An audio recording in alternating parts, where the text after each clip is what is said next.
오늘 보신 본문 말씀 창세기 11장 1절부터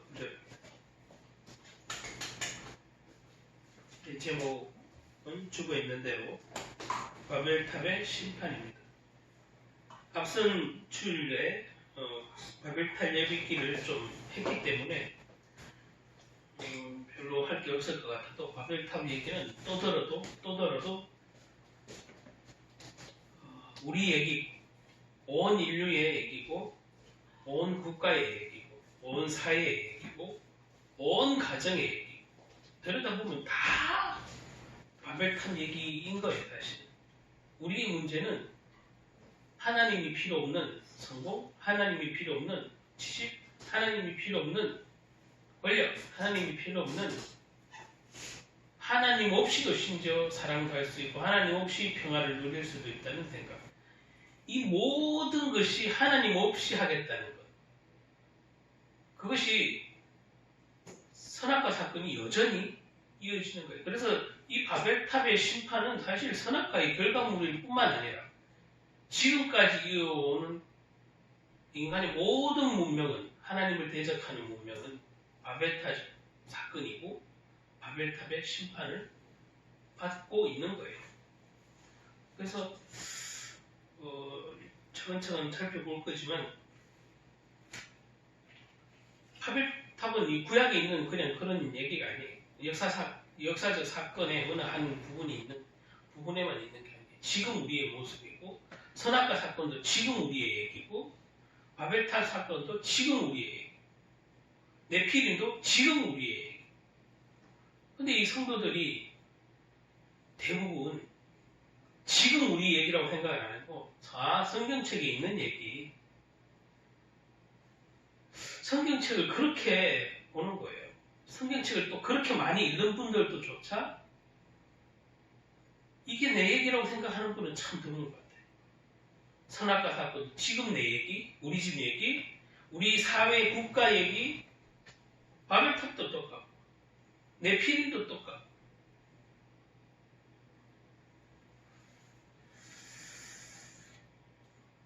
하나님의 백성들이 믿음으로 하는 것들은 선순환이 이루어지는데 마귀가 한 것들은 다 악순환이 이루어진다는 게 구약에도 드러나고 신약에도 그대로 지금의 우리의 모습도 그럴 거예요. 하나님 없이 선할 수 있다. 이게 사람의 생각이에요. 예수님이 얼마나 본인을 낮춰서 얘기를 하시느냐 하면 제자들이, 무리들이 예수님 보고 선하다고 하니까 예수님이 펄쩍 뛰시면서 내가 선한 게 아니다. 오직 선한 분은 한 분이다. 하나님 아버지 분이다. 이렇게 말씀해요. 예수님은 충분히 선하십니다 라고 들을 만한, 칭찬받을 만한, 격찬받을 만한, 존경받을 만한 분임에도 불구하고 그분은 이 땅에 선자로 계실 때 무슨 소리냐, 선한 분은 내가 아니라 하나님 아버지 분이다. 이렇게 말합니다. 하물며 예수님이 이럴지언데 우리는 하나님 없이 감히 선하다 말할 수 있고 감히 나는 의롭다 말할 수 있네. 그것도 기독교인이라도 그래요. 기독교 내가 믿음이 되게 좋은 것 같아도 심지어 예수님이 본인 스스로를 나는 선하지 않다고 선포하는 이런 겸손을 하셨는데 한국 기독교의 자칭 대표라는 사람이 자기가 성령을 받았다고 얘기를 하고 성령의 은성을 들었다고 주장을 하면서 이 대한민국을 이렇게 혼란스럽게 하는 것.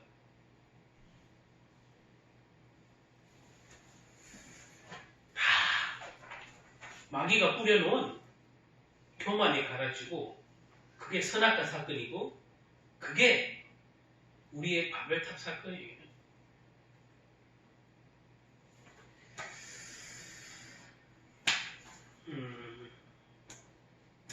오늘 보면 바벨탑 사건을 기록하고 있는데 바벨탑 사건은 하나님의 뜻을 거스린 인간의 어떤 문화를 얘기한다고 지목할 수 있어요. 그래서 하나님의 심판이 임한 사건이 인간이 서로 모여 살기를 원하고 인간이 문화를 발전시켜서 문화라는 것은 인간이 함께 모여 살면 시작되는 건데 당연히 이 문화라는 일종의 삶의 방식을 양식을 가지고 감히 하나님께 도전하는 거죠. 우리 이름을 내고 하나님의 영광을 내는 것도 아니야. 우리 이름을 내고 이렇게 흩어짐을 면하자 이렇게 하는 거예요. 그래서 이 하나님 모시기에 얼마나 말 그대로 이 속세의 말로 진짜 가사로 보면 그냥 성경에 사람의 표현처럼 내 있지만 하나님이 무슨 엘리베이터를 타라고 내려오겠어요. 산타타를 타러 오겠어요. 근데 내려오셨다고 표현했어요. 인간이 하는 짓이 하도 말 그대로 이렇게 어이없는 짓을 하니 하나님이 우리가 내려가서 저들의 언어를 흩어놓자 이렇게. 근데 이제 갑자기 생각이 이걸 정리하면서도 들었던 건데 그 외계인을 믿는 종교라든가 일부 기독교 단체 중에 이단들이 이게 복수로 쓰여져 있으니까 이거 구약에 사실 엘로힘 이렇게 단수가 아니야. 다 복수야.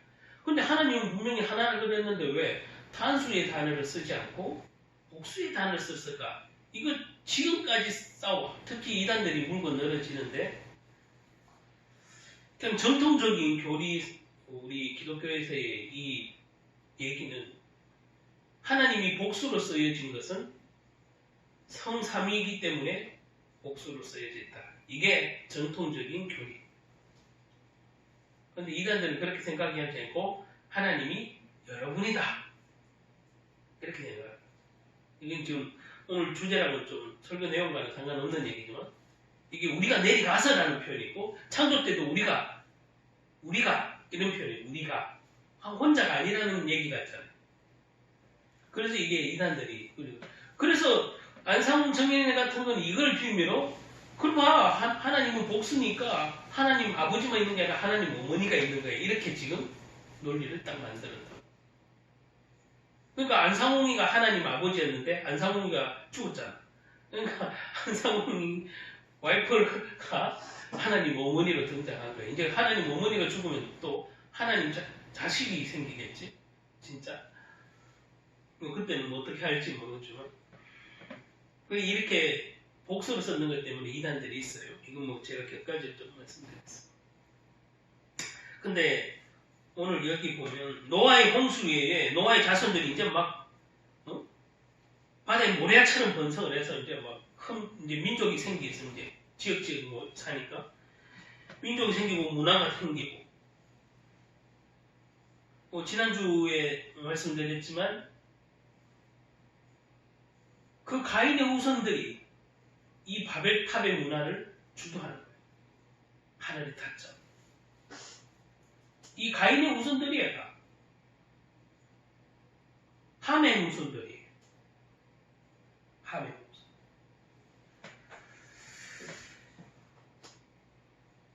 자, 인류의 최초의 살인을 저지른 그 가인의 후손들이 문화를 발전시키면서 뭐라고 그래요?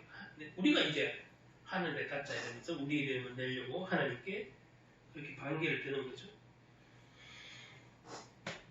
말 그대로 이 첫 성경적으로 보면 첫 도시국가 지난번에도 잠깐 말씀을 드렸는데 첫 도시국가를 세운 것은 이 바벨탑이에요. 이 번성하면서 모이면서 언어가 하나였을 때 엄청난 문화가 생기면서 이걸 주도하는 세력이 함의 자손들이고 가인의 후손들. 이 대표성 있잖아요. 대표성. 하나님의 말씀을 어겼던 약속을 저버렸던 하나님께 저주를 받았던. 자, 하나님은 그럼에도 불구하고 이 인간들이 하는 문화를 버려둔 이유는 하나님의 축복 중에 창세 때문에 생육하고 번성하고 다스리는 축복을 창조 때부터 줬기 때문에 비록 범죄한 인간들이지만 여전히 생육하고 번성하는 법은 노아 가족만 남았을 때 새롭게 다시 똑같은 축복을 하잖아요. 창세 때처럼. 그래서 생육하고 번성하고 다스리는 축복은 여전히 유지되는 거예요. 인간이 하나님께 반항을 하는 대로. 이 하나님의 뜻을 거스리는데도 다시 멸하지 않는 것을 노아하고 약속했잖아요. 내가 다시는 물로 사람을 심판하지 않겠다 이렇게 약속을 했잖아요. 그래서 이 바벨탑 사건을 흩어놓지 완전히 이들을 그냥 노아 때처럼 뭐 물로 죽이든지 불로 죽이든지 이러지 않아요. 그래 심판하는 일이 없다고 약속했잖아요. 근데 징계는 받는 거죠. 이들이 다 몰살당하거나 그러진 않으니까. 오늘 본문 말 그대로 인간의 문화의 정점에 이르렀어요. 그래서 이 바벨탑이 하나님을 뜻을 거역하고 하나님의 영광을 가리는 문화였다. 이게 대표성이 있잖아요. 근데 이게 좋은 문화였으면 괜찮은데 하나님 보시기에 좋은 문화였으면 괜찮은데 하나님 보시기에 굉장히 말 그대로 신기불편한 문화였죠. 바벨이라는 그 말은 바람에 따라 두 가지 의미로 해석된다고 해요. 하나는 하늘문, 바벨. 하늘문이라는 뜻을 가지고 있고 또 하나는 혼잡, 혼란이라는 뜻을 그러니까 두 가지 뜻을 다 가지고 있대요. 하늘의 문, 혼잡, 혼란. 이 뜻을 가지고 있대요. 같은 말이지만 두 가지 뜻을 품고 있어요. 바벨. 하늘의 문도 될 수 있고 그러니까 하늘의 문이는 좋은 의미로 축복의 문이 되겠죠. 하늘의 문도 될 수 있고 혼란, 혼잡의 문도 될 수 있는 게 바벨. 이 얘기는 인간의 문화가 하나님의 축복을 받는 통로가 될 수도 있고 타락하고 하나님을 거역하는 재앙의 문이 될 수도 있다. 인간의 문화. 무난한 것을 하나님 허용할 때는 생육하고 번성하고 다스리는 그 복 때문에 여전히 유효하기 때문에 문화를 발전시켜 나왔고 하나님을 허용하신 것. 그것을 잘 사용하면 하나님 뜻 안에서 잘 사용하면 선하게 사용하면 하늘 문이 열리는 축복의 통로가 인간의 문화가 축복의 통로가 될 것인데 이게 마귀가 역사하니까 그 후손들이 작업을 하니까 혼란과 혼잡의 문화, 타락의 문화가 된단 말이죠. 그러니까 하나님이 심판을 받을 수밖에 없는 문화로 또 흘러가는 거죠. 오늘 바벨탑의 심판인데 축복의 문, 하늘 문이 될 것인지 심판받는 문이 될 것인지 인간의 문화가 둘 중에 하나잖아요. 오늘날에도 똑같은 거예요. 이 바벨탑의 얘기는. 문화를 통해서 하나님의 일을 더욱 감당할 수 있는 사람이 있고 문화를 통해서 하나님을 버리는 일에 더 열심인 사람이 있잖아요. 그렇잖아요. 똑같은 음악이라도 사단의 음악을 하는 사람이 있고 똑같은 음악이라도 찬양을 하는 사람이 있잖아요. 똑같은 보기에는 인간이 가장 행복하게 하고 도파민을 나오게 해서 행복하게 호르몬이 나오게 하고 즐겁게 하고 막 흥분되게 하고 짜릿하게 하는 그 쾌락이라는 단어가 되게 부정적이지만 사실은 제가 지난번 잠깐 에덴 설명할 때 쾌락, 이 에덴은 생명의 땅이라고 우린 생각을 보통은 그렇게 이제 설교 때는 줄을 뒀지만 조금 더 깊이 보면은 쾌락이에요. 하나님이 인간에게 즐거움과 기쁨을 주는 동산이기 때문에 쾌락을 인간이 잘 사용하면 하나님이 주시는 축복의 통로고 이 쾌락을 잘못 사용하면 하나님을 노하게 하고 진노하게 하고 하나님의 심판을 받는 그런 저주의 쾌락이 될 수 있는 똑같은 거예요. 우리 취미가 여러분들의 취미가 같은 취미라도 똑같은 취미라도 똑같은 만약에 축구라고 칩시다. 축구라는 취미를 갖더라도 이걸 잘 사용하면 유대관계를 좋게 하고 자기도 즐거움을 느끼고 만족감을 느끼고 건강도 좋아지고 좋은 영향을 끼치는 축구예요. 그런데 여기가 잘못 사용이 되면 결국엔 집착으로 가잖아요. 그러니까 축구에 집착하면 어떻게 해야 되겠냐. 뭐 일도 안 가고 축구한다. 이 뭐 제가 극단적인 표현이죠. 제 말은 같은 거지만 선과 악이 동시에 존재하는데 이게 축복의 취미가 될 것인지 재앙의 취미가 될 것인지는 이제 둘 중에서 하나인데 이게 인간의 선택에 기로해서 마귀가 작용을 한다.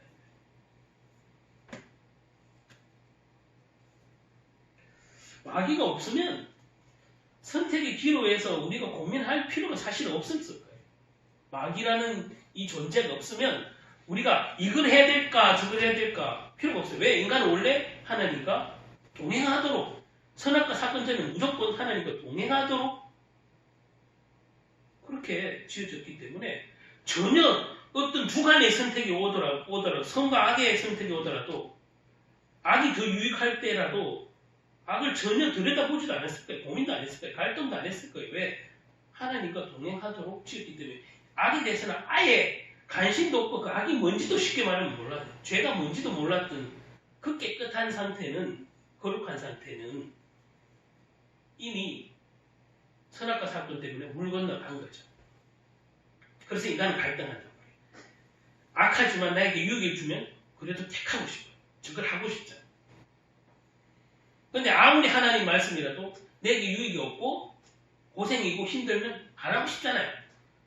여러분의 신앙생활도 사실 교회를 다니고 뭐 아무리 신앙생활을 한다 할지라도 어느 순간에 선택할 때는 내가 이게 좀 얍삽하고 조금 나쁜 것 같지만 양심이 찔리지만 이게 더 좋을 때가 있잖아요. 왜? 내게 유익을 주고 내가 즐거우면 하고 싶은 거예요. 근데 하나님 말씀은 대부분 말 그대로 보암직하지 않고 먹음직하지 않는 내게 금방 유익이 없을 것 같은 고생만 있을 것 같은 것들이 대부분 하나님의 그 선한 것들이잖아요. 그러니까 고민하죠. 그 창세기 3장의 사건, 선악과 사건과 이 오늘 바벨탑 사건, 그 앞전에 있던 네필림 사건은 지금 우리 문제, 이게 무슨 소설에 있는 얘기, 신화에 등장하는 얘기, 이스라엘 역사서에나 등장하는 얘기가 아니에요. 저와 여러분에게 매일 부딪히는, 매일 신앙 속에서 부딪히는, 매일 생활 속에서 부딪히는 선택과 갈등 속에 존재하는 문제들이에요. 특히 이 바벨탑은 오늘날 가장 대표되죠. 인간의 문화를 통해서 사단이 장악하고자 하는 그 가장 강력한 도구가 문화인데 그 인간의 목적은 오직 성공이죠. 오직 돈자리를 걸고 아니면 오직 쾌락. 그리고 뽕을 맞아도 해로운 줄 알지만 맞아. 담배도 피우면 안 좋은 거 백희 무익인 줄 알지만 그게 좋아. 이게 그런 사소한 생활에서도 우리는 지금 바벨탑을 경험하고 있고 선악과를 경험하고 있죠.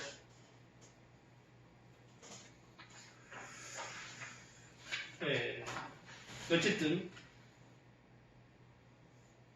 오늘 이 주모자가 이 바벨탑을 짓고자 하는 주모자가 있었을 거라고 볼 것을 지난번에도 이미 제가 지금도 말씀드렸지만 이걸 주동한 주모자가 있어요. 어떤 신학자들은 아마도 지난번에 제가 좀 미리 말씀을 드렸는데 니모롯이라는 인물이 가장 앞장섰을 거다. 제가 말씀드렸는데 이게 어떤 신학자들이 연구 결과가 그래요. 그래서 니모롯이라는 이 후손이 함의 후손이 가장 이 바벨탑 시대에 짓는데 가장 주동적인 역할을 했을 것이다 라고 얘기를 해요. 우리가 지난 시간에 배운 그 창세기 10장에 보면 그는 옛날 성경 번역으로 보면 영걸이다, 영웅이다 이 말이다. 아주 뛰어난 영웅이다. 모든 것을 잘하고 특이한 사냥꾼이다 이런 표현으로 번역되는데 이 특이하다는 것 지난주에 잠깐 설명드렸지만 이 특이한 것은 좋은 의미의 특이가 아니야. 하나님을 거역하는데 아주 똑똑한 사냥꾼인 거야. 이 특이한 사냥. 여기서 나오는 그 영웅, 이전 성경 영겁이라는 표현. 이 특이한 사냥꾼이란 말은 부정적인 의미, 지난번에 방금 얘기한 대로 잠깐 했습니다. 배웠습니다. 하나님이 하나님같이 높아지려고 했던 영웅, 다른 이들을 힘으로 제압하고 이들을 이 위에서 군립하려고 했던 이 영웅 니므롯, 함의 자손, 가인의 후손, 이 자신이 뛰어난 능력을 가지고 지도자가 되었을 것이고 그 지도자들이 된 권력으로 밑에 사람들 지배했을 것이고 바벨탑을 쌓는데 주동적으로 움직였을 것이다. 이건 불보듯 뻔한데 지금 대한민국의 모 대표 같잖아요. 모 대표 똑같아. 말빨은 그냥 청산유수예요. 원고 안 보고 읽는다고 목사님들이 막 시대적인 종이라고 치켜 세우더라고. 원고도 안 보고 읽는다고.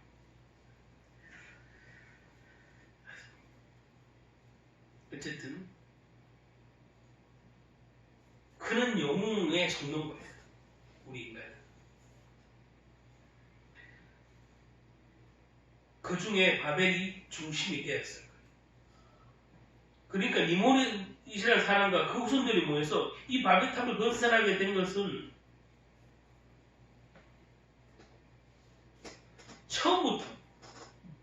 처음부터 그 가인의 그 네피림이 끊어지지 않고 뭐야? 대대손손 하나님을 거부하는데 아주 그냥 쾌락을 느끼고 살았는데 이게 막이 오는데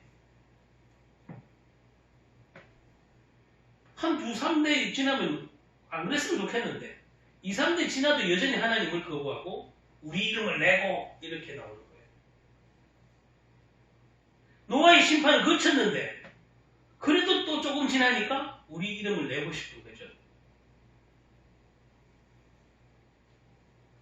네피림이 끊어지지 않은 거예요. 어느 목사님은 네피림 얘기하니까 그걸 한 구절 나온 걸 갖고 그걸 계속 얘기하면 이단이 되더라고요. 한 구절 소개됐다고 이단이. 그럼 성경은 한 구절 나오면 이단이겠네. 그거 얘기해요. 한 구절이지만 강력한 메시지가 있는 거예요. 그런 사람들에게는 의미가 없는지 몰라도 네피림이라는 게 여러분들이 보고 배우지 않는 태어날 때부터 가진 그 재성 속에 존재하는 이 가인의 흐름, 이 함의 흐름, 이 영적인 흐름은 아무도 막을 수 없어요. 하나님 외에는 막을 수 없는 거예요. 회개하지 않으면 막을 수 없는 거예요.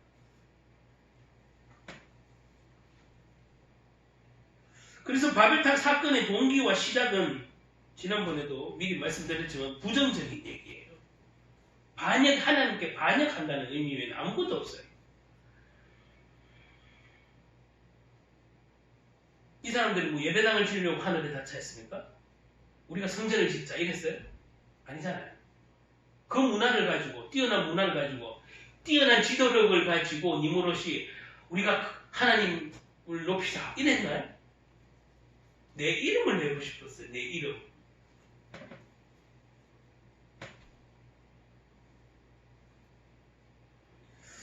그래서 어쨌든 이 문심은 니므롯이든 그 후손이든 이 당대에 주도했던 모든 사람들이 뭐예요? 지금 이미 하나님 중심 사상은 끝났어.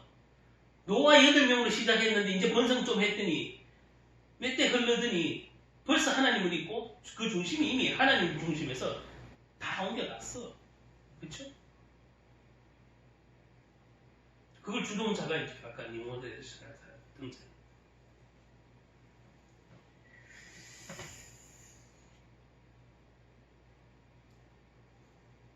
방금 말한 대로 그들이 바벨탑을 쌓는 시작과 동기가 그 후손들이 동원됐던 동기가 스스로 높아지려고 했던 게 아니고 하나님께 반역하려고 그런 게 아니라면 하나님을 찬양할 목적이라면 예배할 목적이라면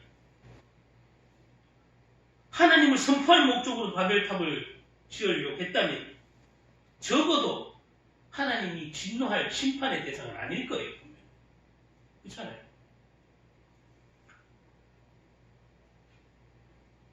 그래서 다 바벨탑이 심판 안 받았다면 지금 남아있을 거예요. 건물이. 지금 만약에 그때 안 오면 된다.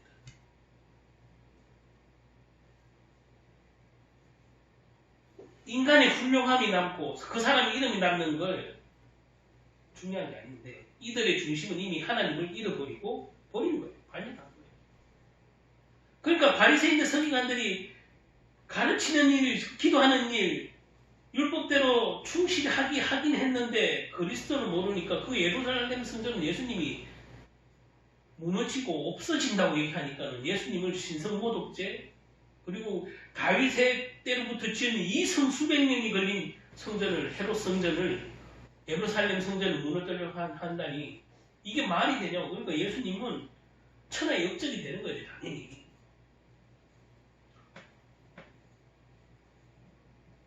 그들이 예수님의 메시지를 단 한 번이라도 정말 말씀에 근거해서 새겨들었다면 회개를 얻었을 텐데 오직 그냥 종교라는 틈을 벗어나지 못하니까 자기 이름을 내고 자기 종교 지도자로서의 그 자랑하는 것 때문에 전혀 그 중에 딱 한 사람 등장하는 사람이 있죠.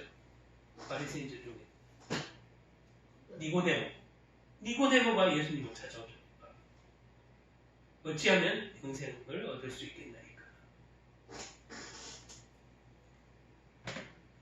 참 가뭄에 콩나지 나듯이 니고데모만 등장을 해요. 예. 이게 참 종교 지도자가 되면 하나님도 필요 없어. 그러니까 지금 지탄을 받는 모 대표처럼 하나님 까불지 마. 이 소리를 하는 거야.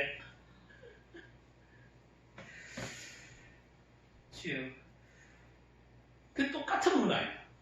그 당대에 아마 자기는 영웅이라고 칭송을 받고 지도력이 뛰어나잖아.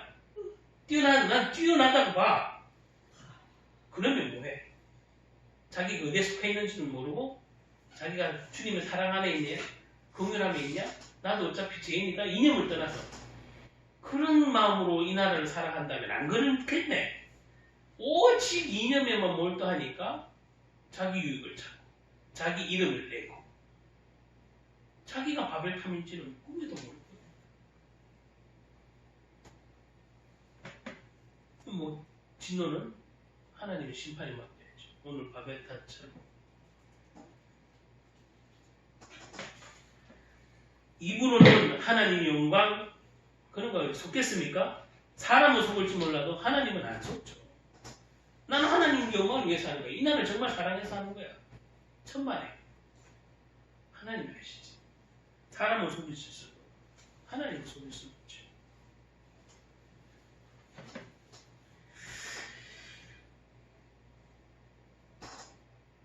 그 문화가 자체가 악이다, 선이다 라고 보면 안 돼. 분명히 문화는 하나님이 허락하신 축복이에요. 잘 사용하면 아까도 말했지만 이 바벨의 의미처럼 첫 번째 의미처럼 하늘의 축복의 문이 될 것이고 이 악한 마귀에게 끌려 들어가면 하나님의 심판과 진노가 임하는 심판의 대상이 돼. 문화가. 이 고고학자들이 바벨탑의 유적을 찾으려고 지금도 하고 있고 뭐 이렇게 기존에 좀 발견된 것들이 있는데 그 장소, 그 지어졌다고 생각하는 장소에 지금도 발굴이 하고 있고 했는데 지금까지 나온 것들 중에 거기에 보니까 어마어마한 신전의 자리터가 있는데 뭐 이미 뭐 수도 없다 그래요. 그 안에 신전이 이게 그 블록이죠. 수많은 신들의 우상을 있었고 그 신전 안에는 당연히 그 바벨탑의 신전 안에는 하나님을 예배하는 신전은 없다는 사실이에요. 이미 지금까지 발견된 것만 봐도 오만 우상의 신전은 있는데 하나님을 섬겼다는 내용은 찾아볼 수도 한 점도 발견할 수 없다는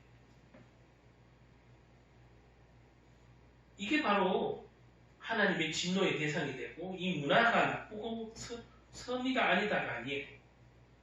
이 마귀의 그 네피림에 끊어내지 못하고 여전히 거기에 존재하는 이런 것 때문에 하나님의 진노의 심판이 된 거지 문화가 나쁜 게 아니잖아요. 자, 기타가 막 악마의 악기라고 했던 사람들 웃기잖아요. 그 한 십몇 년 전에 그랬는 교단도 지금은 다 기타 쳐, 드럼 쳐 또. 문화를 자꾸 나쁘다 이렇게 뭐 성과학을 분해하려고 해요. 예전에 이렇게 목사님들 보시면 문화가 나쁜 게 아니야. 문화가 어디에 속했냐가 중요한 거지.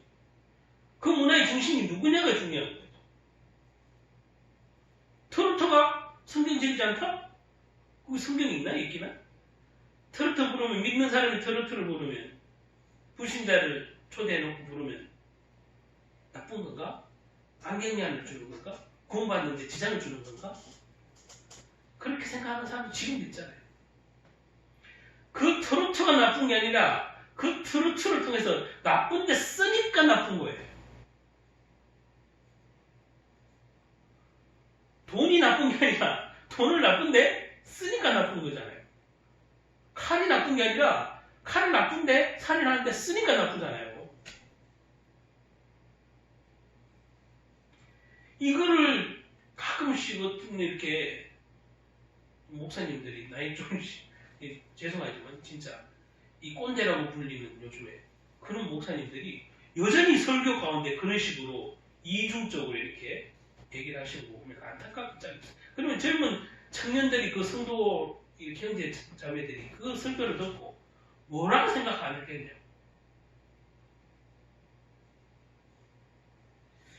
성도의 마음을 맞춰서 뭐 비율을 맞는 메시지를 하는 내용이 아니라 성경이 입각한 얘기를 해야 되는 것인데 내가 생각하는 그냥 이미대로 두 갈래를 갈라는 거예요.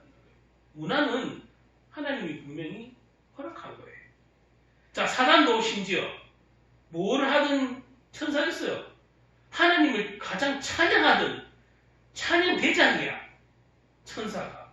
그 천사가 타락해서 교만하고 타락해서 하나님의 징계를 받아 땅으로 내려간 게 이 마귀란 말이죠.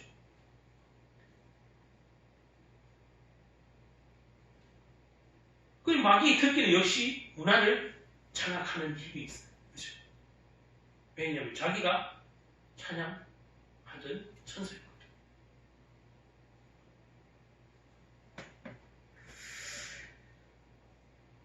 자, 결국 이 바벨탑은 우리가 알듯이 이제 우상 문화의 결정판이다. 이렇게 우리는 이해하고 있어요.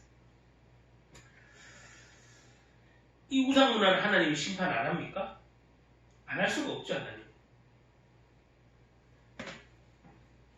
저와 여러분도 마찬가지예요. 여러분 삶에, 여러분 시선에, 여러분 생각과 마음에, 여러분 사소한 생활 가운데 하나님 중심에서 자꾸 벗어나고 있다면 언젠가는 오히려 하나님의 심판의 대상이 될 거예요. 내가 지금 성도지만 출석하는 걸로 내 그 심판의 대상을 벗어날 수 있다는 걸 생각하는 건 착각이에요. 아까 오전에 잠깐 TV 틀었을 때 장경동 목사님 지난주 설교 같은데 거기에 비슷한 내용이 있었는데 나 구원받았으니까 그거는 취소 안 되니까 뭘 해도 담배 한 잔 먹고 하고 취소 안 되니까 이렇게 한단 말이지. 이게 이신칭이 믿음으로 구원받는다는 것을 너무 교만하게 받아들이기 때문에 뭐예요? 담배 뽀끔 피우면서 괜찮으니까 술 막 마시면서 괜찮으니까 그거는 탈락 안 되니까 이런 식인 거죠. 우리의 삶 가운데 중심이 이미 옮겨간 거잖아요. 담배에 빠지고 술에 빠지고 뭐 빠지고 집착하는 것은 그걸 끊을 수 없다는 것은 이미 삶을 옮겨가는 거예요. 중심. 그래서 하나님이 심판의 대상이지 교회 출석한다고 하나님이 심판을 벗어날 수 있습니까? 거꾸로 그러면 술, 담배 안 하면 사람들은 하나님 심판을 안 받겠네요. 이래 얘기하면 또 이것도 곤란해요. 자, 술, 담배 안 한다고 하나님의 고난이 없는 건 아니잖아요.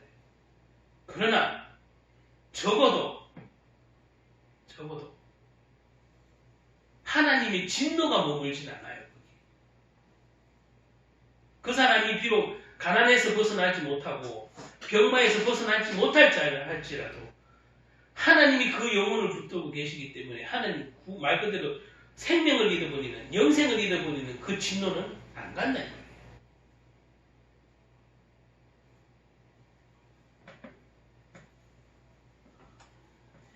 그래서 우리는 어떤 잘못을 하고 있을까 생각을 해보면 나에게는 바벨탑 사건이 없을까? 나는 바벨탑을 사실 좋아하잖아요. 하나님 없어도 성공하고 싶고 돈만 되면 뭐라도 하고 싶고 인기만 얻으면 뭐라도 하고 싶지 하나님한테 뭐 1년 2년 기도해도 별로 응답이 없고 아유 난 하나님 없어도 또 잘 살아진다 하는 성도들이 있어. 난 기도 안 해도 꽤 응답 난 기도 안 해도 꽤 잘 되고 있는데 내 삶이 난 기도 안 해도 예배 잘 안 드려도 잘 살아가지는 것 같은데 그러는 순간 내 중심은 이미 옮겨갔기 때문에 하나님이 진노의 대상이 될 뿐 아니라 마귀가 오히려 딱 얼굴을 쳐놓고 그냥 곳곳에 그냥 기다리고 있는 거죠. 그러면 영생을 얻을 수 있을 것 같아서. 그래서 장로교의 교리가 확실한 이신칭이고 구원을 잃어버리게 안 된다는 것은 어느 교단보다 확실하게 믿는 교단이 사실은 장로교인데 구원을 잃어버릴까 안 잃어버릴까. 근데 생각해보세요. 심지어 사도 바울도 모든 사람을 전도하는 후에 자기가 구원을 잃어버릴까봐 두려워했어요. 사도 바울 같은 분도. 근데 여러분들이 사도 바울의 10분의 1도 안 되는 그런 믿음과 헌신 가지고 물론 제가 이거 더 좋을 수도 있다고 표현하시면 그냥 표면적으로 봤을 때 그런 믿음 가지고 겸손도 없이 나는 교회 다니니까 뭐 전도 좀 했으니까 헌금도 잘하니까 구원을 안 잃어버리겠다. 하나님 취소를 안 하니까. 그 교만한 마음은 이미 그리스도로 들어와 있는 게 아니라 이미 벗어난 상태인데 과연 그 사람이 구원을 받을까? 이 땅에 있는 동안 구원의 기회는 없다고 해요. 우리 교리상으로 보면 이 땅에 있을 때만 구원의 기회가 있다고 생각해요. 근데 천주교는 이 땅에 없을 때도 구원을 받을 기회가 있다고 해요. 여러.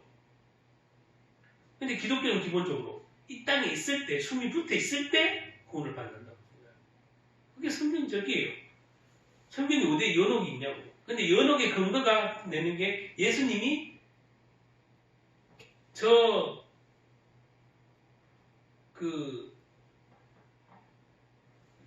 천주교에서 생각하는 그 연옥의 개념은 천국도 아니고 지옥도 아닌 것인데 그 성화가 덜 된 성도가 가고 구원받지 못한 성도가 간다는 딱 그 이제 중간에 포메이션을 딱 해놨는데 예수님이 지옥에 내려가서 구원받지 못한 사람들을 보고 만났다. 이런 비유를 드는 거예요. 그거는 문자적인 건데 그거는 상징적인 의미지 연옥이 있다는 얘기예요. 그러면 예수님이 이렇게 말해야 되죠. 야, 너 지금 나를 예수 안 믿어도 죽은 후에 네 자손들이 예수를 잘 믿으면 나를 잘 믿으면 너 구원받으라고 해줄게. 분명히 예수님이 그런 메시지를 남기고 가야 되죠. 심지어 부활 전에는 십자가 지기 전에는 그런 메시지 못했다고 치고 100번 양보해서 치고 부활 후에 40일 동안 하나님 나라를 설명할 때 그것부터 제일 먼저 가르쳐야 되는 거 아니에요? 살아생전에 안 믿어도 괜찮아. 네 자손들이 잘 믿으면 내가 너 부모님 천국 가는 걸 해줄게. 이랬어요. 다른 얘기도 없는데 천주교가 그렇게 자기 해석하고 싶은 대로 해석하고 뭐 이 설교를 혹시라도 천주교인이 들으면 기분은 엄청 나쁘고 욕을 하겠죠. 아닌 것은 아닌 거니까. 자, 우린 이 두 번째 이제 정리를 하는데 바벨탑 문화는 말 그대로 하나님께 반역한 문화 일꾼들은 철저하게 인간 중심이 돼요.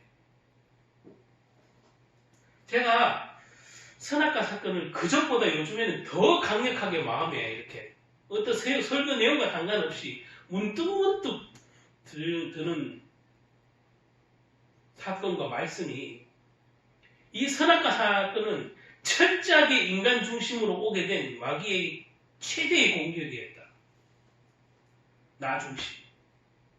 철저하게 인간 중심. 이 선악과를 정확하게 이해하고 뼛속 깊이 사귀지 않으면 성경에 이게 복음이 뭐 착하게 살아가는 건가? 사랑하며 살아가는 건가? 이게 내용인 것 같은 거예요. 사단이 인간에게 최고의 데미지를 준 것은, 타락하게 만든 결정적인 것은 이 교만이라는 마음을 통해 선악과를 따먹으면서 철저하게 나 중심으로 살아가고 마귀가 유혹한 거예요. 나 중심. 이 나 중심이 지금까지 이어져. 인간의 본성 속에, 죄성 속에. 본문 4절에 보면 성읍과 탑을 건설하여 그 탑 꼭대기에 하늘을 닿게 하여 우리 이름을 내고 온 지면에 흩어짐을 면하자고 하였더니, 여기서 사람들은 자기 이름을 내자고 소리쳤고, 자, 건설의 동기가 그거겠죠. 인간을 높이고 인간의 이름을 내고 우리의 영광을 위해서. 그러니까 철저하게 다 자기 얘기야. 우리 이름을 내고 우리 영광을 위해, 우리를 위해서. 철저하게 인간 중심. 기독교의 가장 핵심 교리라고도 할 것도 없고 핵심 고백, 신앙 고백 중에 뭐일 것 같아요? 다 하나님 영광 위하여. 이거잖아요. 우리가 사도신경, 주기도문, 그것뿐만 아니라 모든 믿음의 사람들이 간증하는 거 뭐예요? 다 하나님 영광을 위하여. 이렇게 얘기하죠. 하나님께 영광을 돌립니다. 이렇게 얘기하죠. 이 사단은 철저하게 내 이름을 내고 내 영광을 높이며 나를 위하여 이렇게 나온다. 너희는 먹든지 마시든지 하나님 영광에 살아나니. 이게 기독교의 가장, 믿는 사람들의 가장 신앙의 신앙 고백의 중심인데 180도를 다르잖아. 그러니 하나님의 심판의 대상이고 진노의 대상이 될 수밖에. 저와 여러분이 이 바벨탑 사건을 내 얘기로 받아들이지 않는 한 성공한 듯 해도 결국에는 하나님의 진노가 머무르게 될 거예요. 사단이 갖다주는 허감, 혼돈, 공허가 여러분을 찾아갈 거예요. 이게 진리예요. 이게 성경이 말해줘요.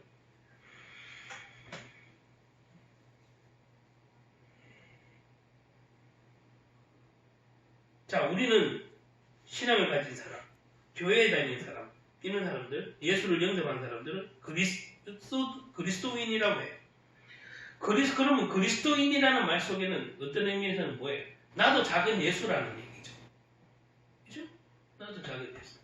근데 여러분들이 작은 예수를 삽니까? 양심에? 저도 마찬가지죠. 충실히 삽니까?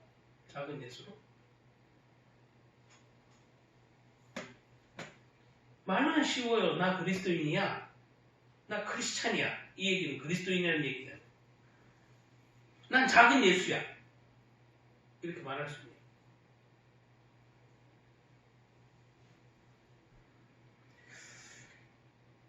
여러분들은 예수 이름으로 구원을 받은 사람 맞지 않습니까? 그리고 예수를 그리스도라고 표현하지 않습니까? 구원자. 우리가 기도할 때 예수님 이름으로 기도하지 않습니까? 우리가 신앙생활 소망하거나 신앙생활의 근원으로 삼는 분이 누굽니까?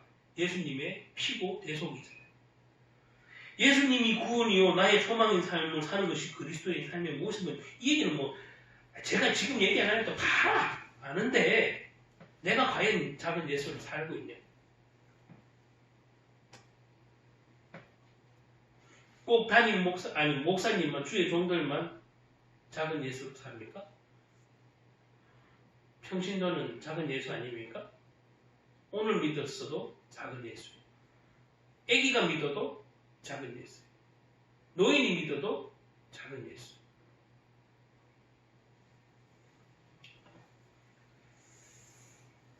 빌립보서 보면 다음과 같이 말씀하고 있어요. 빌립보서 2장 6절에서 11절에 보면 너희 안에 이 마음을 품으라. 곧 그리스도 예수의 마음이. 여러분 예수의 마음으로 살아라고 빌립보서에서 권면하고 있잖아요. 빌립보서 2장 6절에서 11절. 그러면서 예수님의 겸손을 이제 소개를 하는데 그는 근본 하나님의 본체시나 하나님과 동등됨을 여기지 아니하시고 오히려 자기를 비워서 종의 형체를 가지사 사람과 같이 되셨고 사람의 모양으로 나타나사 자기를 낮추시고 죽기까지 복종하셨으니 곧 십자가에 죽으시니라.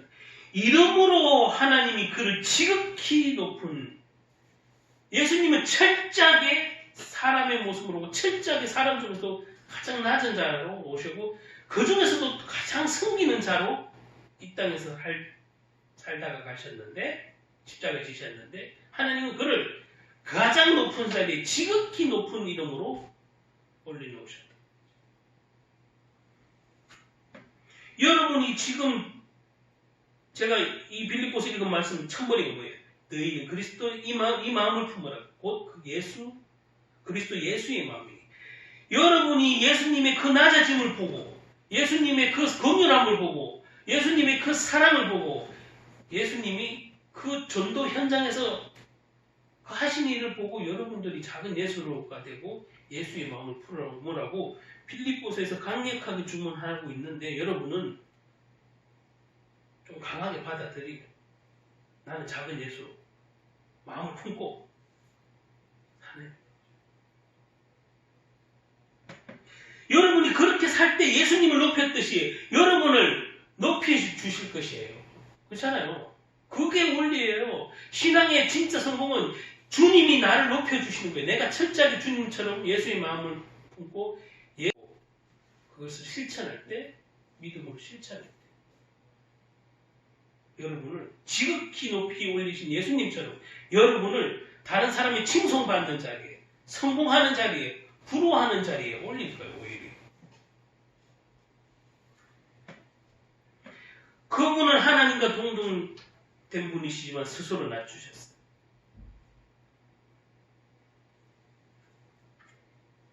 우리는 거기까지는 아니어도 그분이 만드신 가장 아름다운 피조물이고 보배롭고 존귀하긴 존재인데 그렇게 살지 못하는 거예요.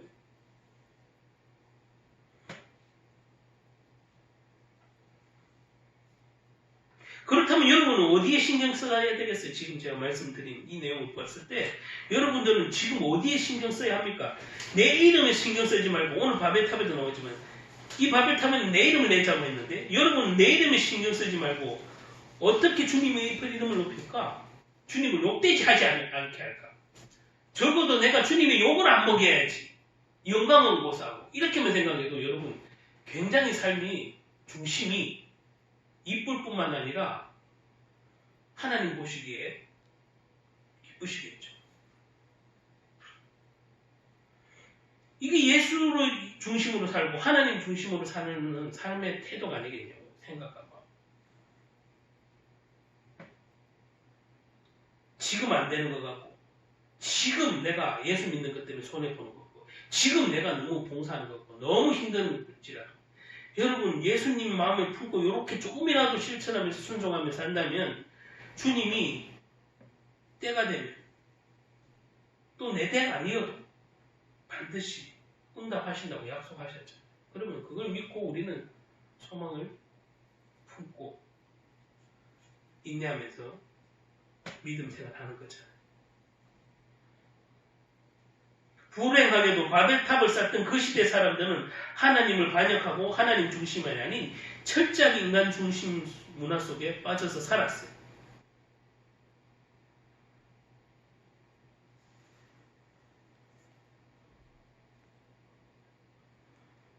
근데 제가 아까는 주동자는 니무롯과 그 후손들이라고 말씀을 드렸지만 사실은 그 당대에 있는 그 동원됐던 사람 외에도 일반 그냥 평범하다. 나는 뭐 니모르 편도 아니고 난 이 편도 저 편도 아니다 라고 했는 사람이 있을 수 있어요. 그런데 성경에 보면 여기서 보면 하나님께서 온 땅에 언어를 흩어놓으셨다고 할 때 이 표현은 거기 실제 동원돼서 일을 했든 안 했든 뭐요? 다 흩어놓은 거예요.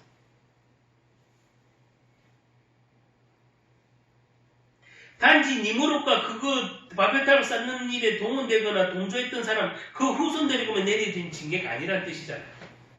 그렇다면 제가 뭐 아까도 서론에서 말씀드린 거죠. 이들은 함의 자손들이고 함은 창세기 9장 후반부터 노아가 포도주에 취해서 부끄러운 일을 당했을 때 자신의 아버지를 흉을 즐기면서 떠벌리던 아이들이잖아요. 나중에 그는 하나님의 저주를 받고 하나님 앞에 불순종하는 불신자의 대표자가 됐다고 지난주 설교에 말씀드렸어요. 근데 그 나머지 두 아들과 셈과 야벳 아버지의 노아의 수치를 덮어줌으로써 그들은 축복을 받고 나중에 믿음의 대표자들이 되는 거죠. 그런데 이 셈과 야벳의 후손들이 믿음의 자손들로 함의 불신자의 자손들을 잘 지도하여 믿음의 세상으로 변화시키고 이끌어 가야 했는데 그것을 만약에 잘 감당했다면 니모롯 같은 이 네피림이 끊어지지 않았겠냐 말이에요. 그러니까 내 말은 이게 사단이 철저하게 네피림의 영향이 있는데 그 반대로 보면 그러면 축복을 받았던 하나님의 축복을 받았던 이 두 형제는 자기들만 축복을 받는 게 아니라 이 받지 못한 이 함의 후손들에게 하나님의 언약을 잘 양육시키거나 함께 가자고 잘 그걸 도모했다면 좀 달라지지는 않았을까? 회개하지는 않았을까 생각이 들더라고요. 그러니까 나만 축복받는 2차상도 뭐요? 하나님 축복받은 건 고맙고 감사했는데 이게 나만 받다는 게 나에서만 머물면 다른 사람은 진짜 못 살겠죠. 여러분이 복음 못 받고 나는 즐거워. 나는 신앙생활 나름 즐겁고 재밌어. 근데 맨날 기도의 수준이 바라보는 수준이 내 가족, 나만 생각하면 옆에 가족이야 뭐 어떻든 옆에 성도가 어떻게 살든 그런 삶을 살겠습니까? 그러니까 내가 축복받고 내가 신앙생활이 재밌고 즐겁고 축복받는 거 좋은데 좀 더 신앙이 성숙해진다면 내 주변에 어려운 성도를 보게 되고 그를 위해 기도하게 되고 그렇지 않겠냐. 그래서 그 자를 믿음이 약한 자를 돋아주고 성장하게 하고 그 일에 내가 쓰임받을 수 있으면 좋을 텐데 그런 아쉬움이 있습니다. 하나님은 함의 자손, 니무르 자손들만 징계하지 않으시고 셈과 야벳의 자손까지 징계해서 언어를 혼란스럽게 해놨다는 게 오늘 여기에서 드러나는 거예요.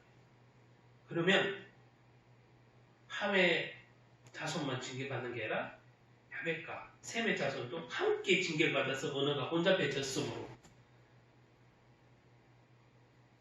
어느 한 그 사단의 쓰임을 받았는 그것도 문제지만 거기에 방금 말한 시선을 주지 않고 나만 잘 먹고 잘 살고 나 위주의 이 신앙생활도 믿음 있다고 하지만 나 위주의 신앙생활도 하나님 보시기에는 좋은 게 아니다. 심판이 셈과 야벳의 후손까지 다 임한 거예요. 언어를 흩어놓고 종족을 흩어놨어요. 그래서 우리 모두 다 실제 사단의 쓰임을 받는 이 함의 자손들도 그렇지만 그에게 쉽게 말하면 복음을 전하지 않고 함께 가는 이 믿음을 선택하지 않은 이 셈과 야벳의 후손에게도 하나님이 함께 징계를 내린 게 아닌가 생각합니다. 그렇잖아요. 그러면 딱 꼬집어서 함의 자손만 징계하면 되잖아요. 그래서 이거는 함의 자손, 니모롯의 자손은 철저하게 그 부분은 철저하게 마귀에 의해서 네피림에 의해서 철저하게 그렇게 흐르는 것도 우리가 오늘 말씀을 통해서 알아야 되지만 함께 징계를 받았다라는 의미에서 나는 신앙생활 괜찮게 하는데 나는 축복받으면서 하는데 하는 나 위주의 이 신앙생활도 과히 좋은 모습은 아니다. 하나님 보시고. 그래서 오늘 두 가지 면에서 들여다봤는데 저와 여러분이 어쨌든 교회 내 사각지대, 교회가 클수록 더 사각지대는 많겠죠. 그래도 누군가는 그런 영적인 시야가 넓어져서 교회의 사각지대를 살피고 그게 교역자든지 성도든지 그런 교류와 교제를 통해서 성령의 교제를 통해서 말씀의 교제를 통해서 기도의 교제를 통해서 교회의 사각지대가 점점 사라져야만 그 교회는 작지만 살아있는 교회고 크지만 죽어있는 교회가 될지는 그런 태도에 달린 거예요. 중심에. 그렇죠? 우리의 신앙의 중심이 오직 나 위주의 신앙의 중심도 위험하고 내 피름을 끊지 못하고 여전히 사단이 그 올무인 나의 유익을 따라가는 철저한 인본주의식 그것도 위험하고 둘 다 살펴봤는데 다 내 모습일 수 있다 생각을 하시고 그리고 말씀 통해서 분별하는 삶이 됐으면 좋겠습니다. 마치겠습니다. 주님 우리 안에 예수님이 성령으로 충만하게 되는 역사를 허락하여 주시옵소서. 늘 성령 충만한 삶을 사셨던 예수님 삶과 말씀과 기도를 놓치지 않으셨던 예수님의 삶을 그분의 삶을 인격적으로 닮아갈 수 있는 우리가 자칭 그리스도인이라고 하기 부끄럽지 않도록 말씀과 기도로 찬양으로 하나님께 오직 하나님의 이름을 높이고 하나님의 영광을 나타낼 수 있는 그것을 위해 우리가 순종하고 헌신할 수 있는 참된 그리스도인 개인 개개인이 작은 예수로 살 수 있도록 예수님의 마음을 품고 살아야 됨에도 그렇지 못한 것을 되게 합니다.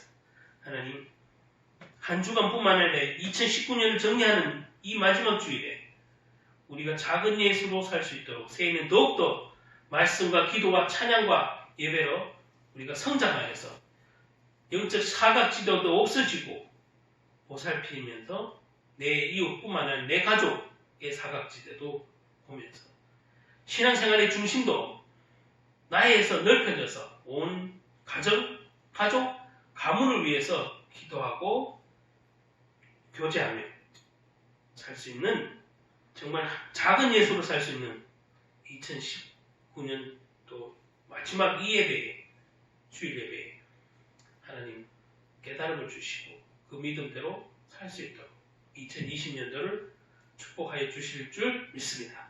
하나님 이 놀라운 일에 우리가 온전히 우리의 중심을 다시 예수님으로 오직 예수로 오직 하나님으로 옮겨올 수 있도록 우리의 믿음을 도와주시옵소서. 예수님의 이름으로 기도드립니다. 아멘.